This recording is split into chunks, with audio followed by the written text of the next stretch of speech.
محمود ازيك؟ اهلا ازيك يا شباب. ممكن تقول لنا خطوات الانتاج اللي بتحصل في المصنع؟ احنا بطبيعه وجود المصنع في منطقه استثماريه هنا قريب من الاراضي الزراعيه والمساحات الزراعيه.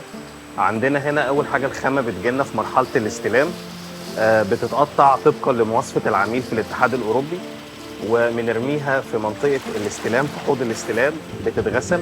بعد كده بتخش على مرحله السلق، بتاخد درجه حراره معينه. بعد كده بتنزل على كولر تبريد. بعد كده بتخش على الفرز، مرحله الفرز، اي عيوب اي تقطيع مش مظبوط.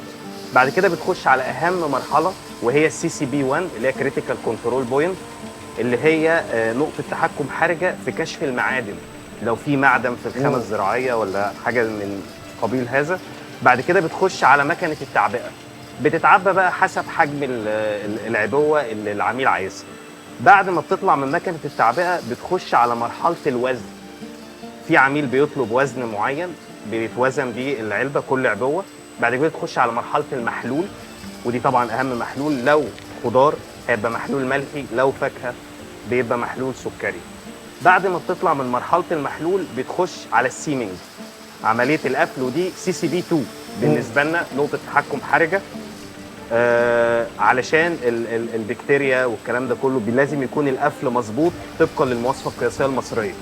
بعد ما بتطلع من عمليه السيمنج بتاخد الانك جيت التاريخ البرودكشن ديت والاكسباير. بعد كده بتخش على البساقط. بعد ما تخش على البساقط بتخش على ثالث مرحله وهي المهمه، مرحله السي سي بي 3 اللي هي ستيرلايزيشن، لو منتج هيتعقم، بسترايزيشن لو منتج هيتبسط. بعد ما بياخد درجه الحراره ديت بيطلع بيتجفف، العلبه بتتجفف. بعد ما بتتجفف بتترص على باليتات وتروح للمخازن لمرحله الانكيوبيشن بيريود. كل منتج لازم يخش مرحله التحضير علشان تشوف هل هيحصل تغير على المنتج ده، هل هيحصل فساد في المعلبات دي.